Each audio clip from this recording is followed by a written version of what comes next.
दिल्ली में जब ठंड पड़ती है तो मेरे लिए बर्दाश्त करना मुश्किल हो जाता है। मुझे सर्दी ज्यादा अच्छी नहीं लगती थी। हम एक छोटे से गांव से दिल्ली में शिफ्ट हुए थे और वहाँ गांव में इतनी ज्यादा सर्दी नहीं पड़ती थी।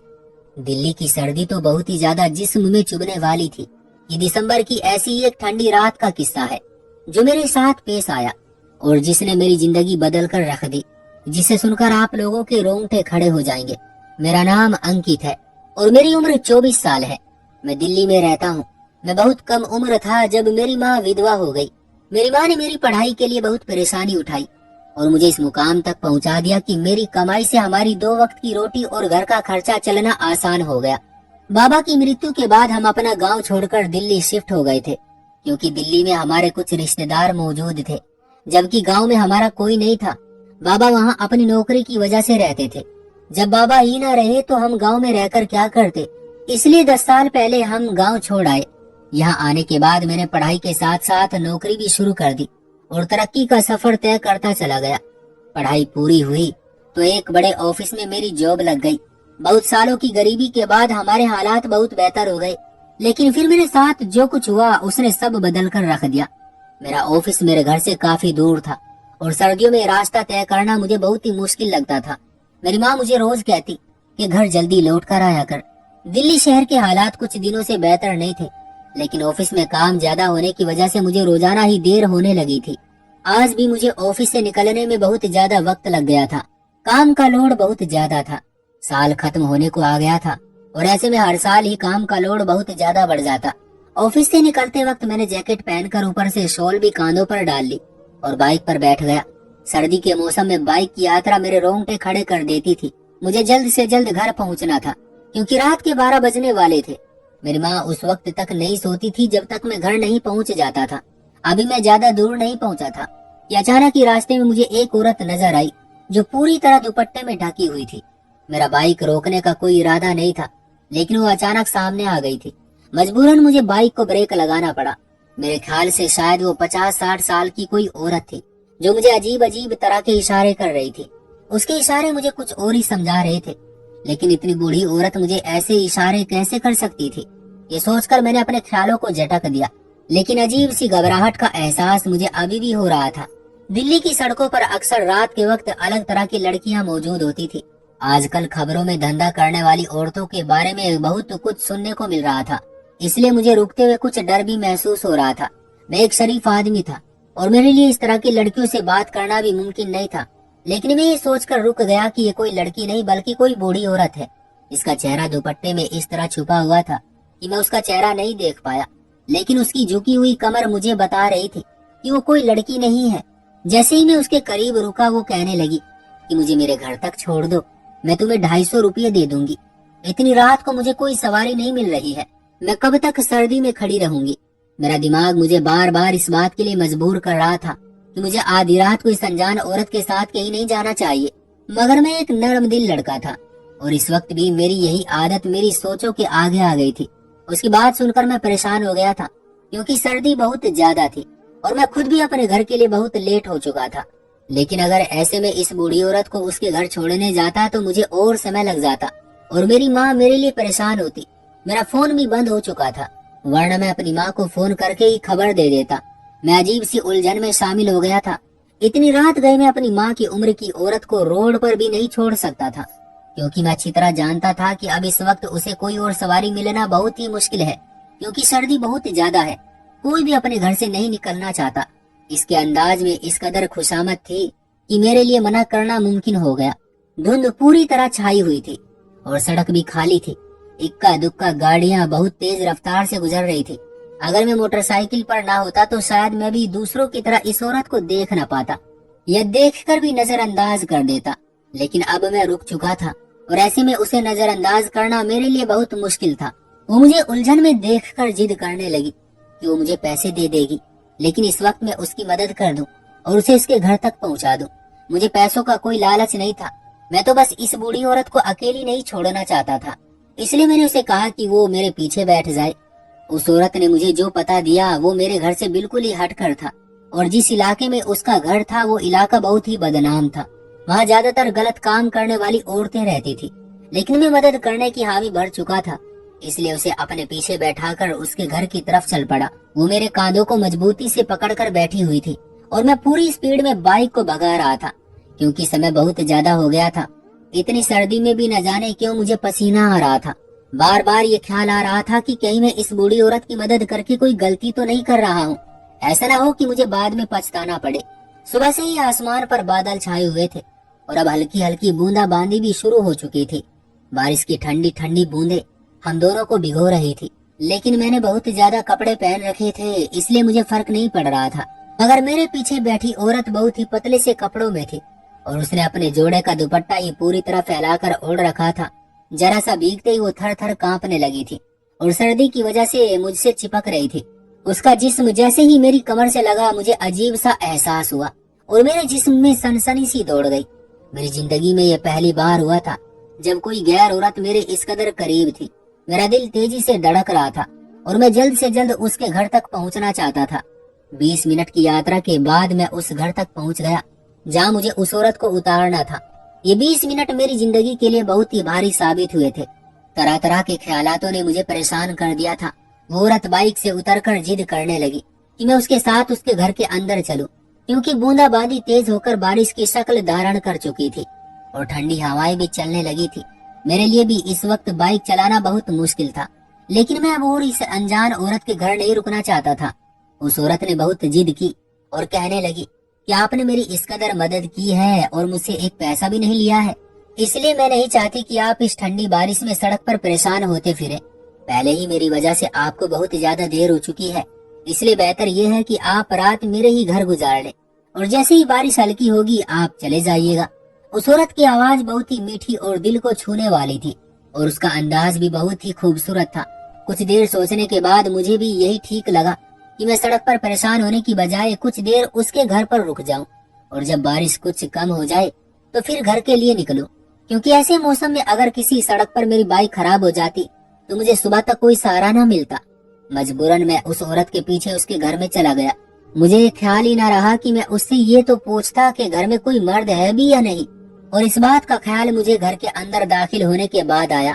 उसने मुझे एक छोटे से कमरे में बैठा दिया। ये बहुत ही टूटा फूटा सा कच्चा मकान था जिसमें 2 ही कमरे थे। वो औरत फौरन ही पानी का गिलास लेकर मेरे पास आई और उस औरत ने जैसे ही दुपट्टा अपने चेहरे से हटाया मेरे होश उड़ गए। वो औरत 60 साल की नहीं थी, बल्कि 40 से 45 साल की एक हसीन और खूबसूरत औरत थी। बारिश के पानी से उसके पूरे कपड़े तर होकर जिस्म से चिपक गए थे।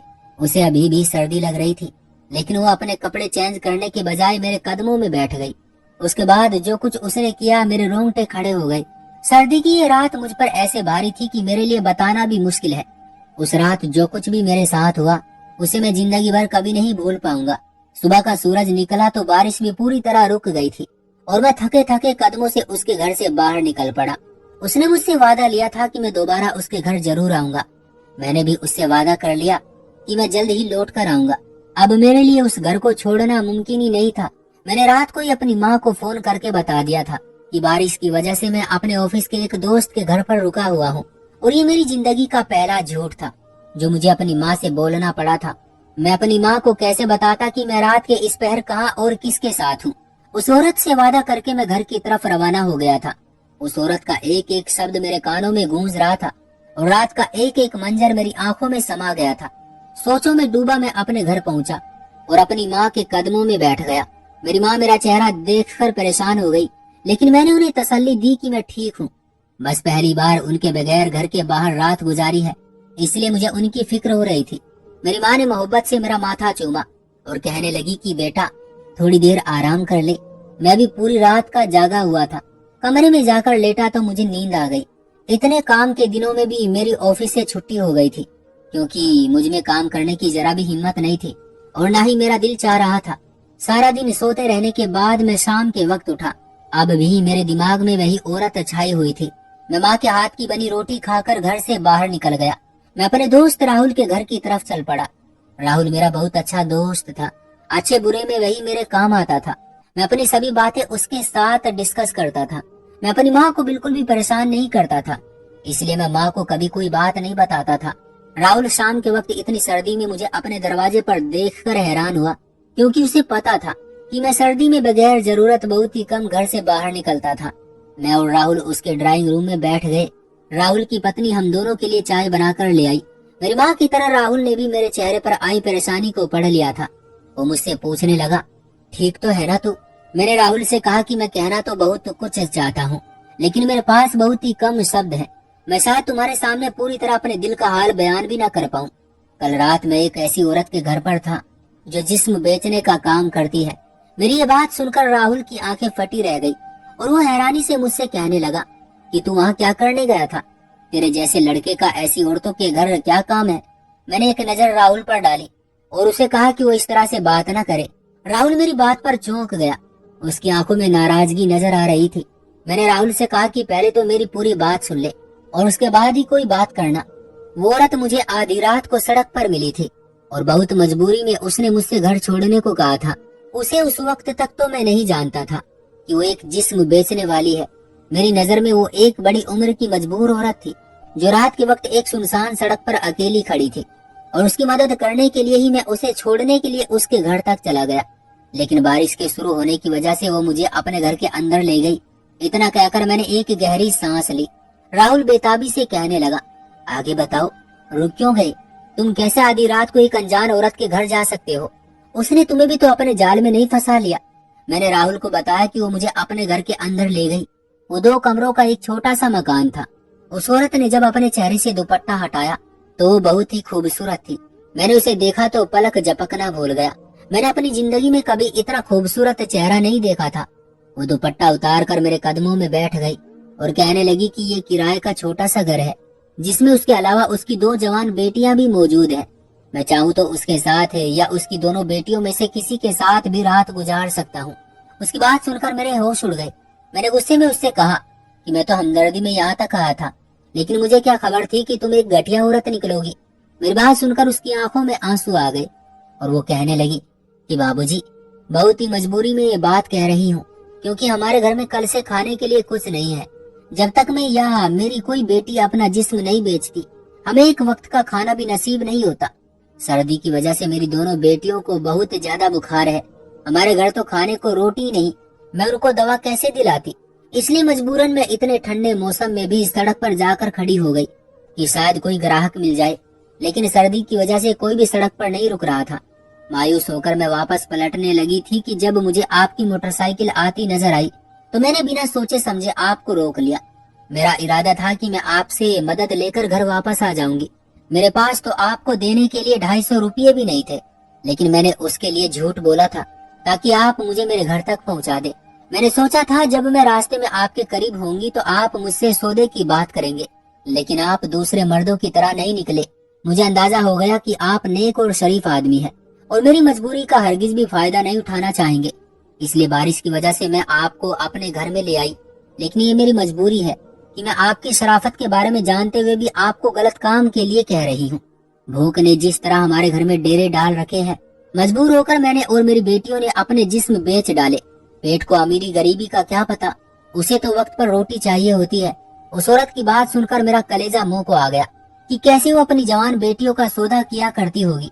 मैंने गुस्से में उस औरत से कहा कि तुम या तुम्हारी बेटियां कोई काम धंधा क्यों नहीं करती? इस तरह अपनी इज्जत बेचकर घर चलाने का क्या मतलब है? औरत एक तल्ख सी मुस्कुराहट चेहरे पर लिए मेरी आंखों में आंखें डालकर कहने लगी कि साहब जी, जब ऊपर वाला खूबसूरती देता है तो इंसान के लिए कभी कभी वो बहुत मुसीबत बन जाती है, और मेरा और मेरी बेटियों का हाल भी ऐसा ही है। मेरी एक बेटी 15 साल और दूसरी 17 साल की थी। जब उनके पिता की मृत्यु हो गई थी, मेरा पति एक मामूली सा मजदूर था और हम शुरू से ही किराए के घर में रहते थे। मेरे पति की मृत्यु के बाद हमारे पास न किराए के लिए पैसे बचे और न ही खाने के लिए रोटी। मैं बहुत बीमार थी और मेरे पति की मृत्यु को 1 हफ्ता भी न गुजरा था कि मकान मालिक हमारे घर आ गया और बहुत ही बदतमीजी करने लगा। उसकी एक ही डिमांड थी कि फौरन किराया दिया जाए या घर खाली कर दिया जाए। मेरी बेटियों ने लाख उसे समझाने की कोशिश की, लेकिन वो तो कुछ सुनने को तैयार ही नहीं था। मैं उसके सामने आ गई और उसके कदमों में बैठकर रोने लगी। उस समय मेरी अपनी उम्र सिर्फ 30 साल थी। मैंने उससे कहा कि वो बस हमें कुछ महीनों की मोहलत दे दे, जैसे ही मैं ठीक हो जाऊंगी मैं उसका किराया चुका दूंगी। लेकिन मेरे पास सर छुपाने के लिए कोई और छत नहीं है। मकान मालिक बहुत ही घटिया आदमी था। वो जान गया था कि मैं और मेरी बेटियां बहुत मजबूर हैं और हम किसी तरह भी उसका घर नहीं छोड़ेंगे। इसलिए उसने मेरे सामने एक और रास्ता रखा और बहुत ही मजबूरी में मैंने इस गलत रास्ते को अपनाया। वो हर रात हमारे घर आता और सुबह तक मेरे साथ रहता। मैं अंदर ही अंदर मर गई थी, लेकिन अपनी बेटियों की खातिर मजबूरन मुझे जिंदगी गुजारनी थी। इसलिए मैंने मकान मालिक से जान छुड़ाने के लिए नौकरी की तलाश शुरू कर दी। मैं पढ़ी लिखी नहीं थी, इसलिए किसी ऑफिस में मुझे नौकरी नहीं मिल सकती थी। मैंने भट्टों पर काम करना शुरू कर दिया। मैं लाख अपना चेहरा छुपाने की कोशिश करती, लेकिन किसी न किसी तरह भट्टे वाले को मेरी खूबसूरती का पता चल जाता और उसके बाद वो मेरी जिंदगी नर्क बना देते। मैं सबके लिए एक बहती गंगा की तरह थी, जिसका दिल चाहता वो आसानी से अपने हाथ धो लेता। जब जब मैं गलत काम के लिए मना करती, मुझे काम से निकाल दिया जाता और मेरे ही चरित्र पर उंगली उठाई जाती। मैं इस कदर तंग आ चुकी थी कि ना चाहते हुए भी मैंने खुदकुशी की कोशिश की और एक गाड़ी के आगे आ गई, लेकिन मेरी किस्मत में मौत भी नहीं थी। गाड़ी के मालिक ने मुझे बचा लिया और अपनी गाड़ी में बैठा लिया। वो मुझसे मेरे बारे में पूछने लगी तो मैंने रोते हुए उसे सब कुछ बता दिया। उसने कहा कि जब तुम अपना सब कुछ ही गवा चुकी हो तो फिर इसके बदले में तुम पैसे क्यों नहीं लेती। उसके बाद पहले तो मुझे कुछ समझ न आई, लेकिन फिर उसने मुझे ऑफर की कि अगर मैं एक रात उसके साथ गुजारूंगी तो वो मुझे 5,000 रुपये देगा। भट्टे पर पूरे महीने काम करने के बाद मुझे 5,000 रुपये मिलते थे, इसलिए मुझे ये ऑफर बहुत ही अच्छी लगी थी, क्योंकि अब मेरे पास खाने के लिए कुछ नहीं था। एक रात में उसके साथ उसके बंगले पर रही और वापसी पर उसने मुझे एक सड़क पर छोड़ दिया, जहाँ कुछ लड़कियां फुटपाथ पर बैठी थी। उसने मुझे बताया कि रात होने के बाद दिल्ली की अक्सर सड़कों पर ऐसी ही लड़कियां मौजूद होती हैं।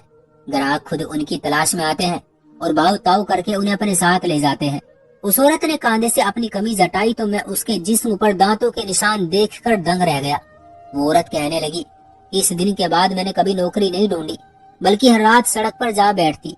कोई ना कोई मेरी खूबसूरती देखकर मुझे अपने साथ ले जाता और बुरी तरह नोचता खसोटता रहता, लेकिन पेट के खातिर मैं सब कुछ बर्दाश्त करती रहती। हफ्ते में 1 या 2 दफा मुझे ग्राहक मिल जाता और जैसे तैसे हमारे घर का गुजारा हो जाता। लेकिन पिछले कुछ दिनों से बहुत ज्यादा सख्ती हो गई थी। पुलिस की रेड के खौफ से ना ही ग्राहक आ रहे थे और ना ही दूसरी लड़कियां। मैं भी आज पूरे 15 दिन बाद सड़क पर निकली थी, क्योंकि भूख हमारी बर्दाश्त से बाहर हो चुकी थी और मेरी बेटियां भी बहुत बीमार थी। लेकिन मेरी किस्मत में आज भी कोई ग्राहक नहीं लिखा था। और फिर तुम आ गए। उस औरत की आंखों की नमी और लहजे की तड़प ने मुझे यकीन दिला दिया था कि उसका एक एक शब्द सच है। गरीबी वाकई उसके घर की दीवारों से टपक रही थी। उसकी बातें सुनते सुनते कब 2 घंटे गुजर गए मुझे पता ही न चला। उसने खुद से ही अपनी दोनों बेटियों को आवाज देकर कमरे में बुलाया तो उसकी बेटियां मेरे सामने आ गई। उनकी खूबसूरती देखकर कुछ देर तो मेरी जुबान पर ताला लग गया। वो औरत बहुत ही जिद करने लगी कि तुम चाहो तो हम तीनों में से किसी को भी अपने लिए चुन लो, लेकिन बदले में हमें इतने पैसे दे जाओ कि हम 2 वक्त की रोटी खा ले। अचानक मुझे उस औरत के चेहरे में अपनी माँ का चेहरा नजर आया था। मेरी माँ भी बहुत जल्दी विधवा हो गई थी, लेकिन उसके पास एक बेटा था और वही बेटा उसका बाजू बन गया था। लेकिन ये औरत तो 2 बेटियों की माँ थी और उसकी बेटियों की खूबसूरती इस वक्त परेशानी बन रही थी। मैंने उस औरत के आगे हाथ जोड़ दिए और कहा कि आप मेरी माँ की जगह है। मैं सोच भी नहीं सकता कि मैं आपके साथ कभी कोई गलत काम करूंगा और आपकी दोनों बेटियां भी उम्र में बहुत छोटी है और मेरी बहनों की जगह है। मैंने उस औरत से वादा कर लिया कि मैं 1-2 दिन में ही आपके राशन पानी का इंतजाम कर दूंगा, लेकिन आपको एक वादा करना होगा कि आप कभी खुद को अपनी बेटियों को जिस्म बेचने के काम पर नहीं लगाएंगी। मेरी बात सुनकर वो औरत जोर जोर से रोने लगी और कहने लगी कि बाबूजी, कौन सी औरत खुशी से अपना जिस्म बेचती है? हमें इस काम को करने को इसी समाज के मर्दों ने मजबूर किया है। इस वक्त दिल्ली शहर की सड़कों पर रात के वक्त ऐसी बहुत सी मजबूर औरतें खड़ी होती हैं जो अपने घर के हालात से बेबस होती हैं। जब मर्द हमें सीधी तरह कमाने का मौका नहीं देते तो औरत गलत रास्ता ही चुन लेती है। सारी रात वो औरत मेरे कदमों में बैठी रोती रही और अपनी बर्बादी की दास्तां सुनाती रही। सुबह के वक्त जब मैं उसके घर से निकला तो मेरे दिल पर बहुत बोझ था। मैंने आज तक ऐसी औरत के खिलाफ बहुत बुरा भला कहा था और अक्सर ही मैं उन्हें बहुत बुरा भला कहता था कि किस तरह वो शहर का माहौल खराब कर रही है, लेकिन उन्हें इस हद तक लाने वाला कोई और नहीं बल्कि मेरे जैसा कोई मर्द ही है। औरत और उसकी बेटियां मेरा इंतजार कर रही है कि मैं राशन लेकर उनके घर आऊंगा और उन्हें बदनामी की जिंदगी से निकालूंगा। लेकिन फिलहाल मेरे पास इतने पैसे नहीं है और इसलिए मैं तेरे घर आया हूँ ताकि कुछ पैसे उधार ले सकूं। मैंने राहुल को रात की सारी कहानी सुनाई, जिसे सुनकर राहुल खामोश हो गया। वो भी उस दर्द को महसूस कर सकता था जो दर्द कल रात को मैंने महसूस किया था राहुल ने मेरे साथ मिलकर कुछ राशन खरीदा और मेरे साथ ही उनके घर पहुंचा दिया। वो माँ बेटियां बहुत ही ज्यादा खुश हो गई। मुझे और राहुल को ढेरों दुआएं देने लगी। दिल में एक सुकून लिए हम दोनों वापस पलट आए थे, लेकिन साथ ही ये सोच भी मेरे दिमाग में चल रही थी कि मैंने अभी इस शहर के एक घर को बचाया है, लेकिन न जाने इस शहर में और ऐसे कितने घर हैं जहाँ की माए बहनें बेटियां 2 वक्त की रोटी के लिए अपनी इज्जत को दिल्ली शहर की सड़कों पर जिस्म बेचने के लिए आधी रात को निकल जाती है। तो दोस्तों, ये थी हमारी आज की कहानी। आपका क्या कहना है इस कहानी के बारे में? कमेंट करके हमें ज़रूर बताएं। वीडियो को लाइक कर दीजिए और चैनल को सब्सक्राइब करके घंटी को दबाकर ऑल पर सेट कर लीजिए ताकि आने वाले वीडियो आपको तुरंत मिले। मुझे दीजिए अगली वीडियो तक इजाज़त। तब तक के लिए धन्यवाद।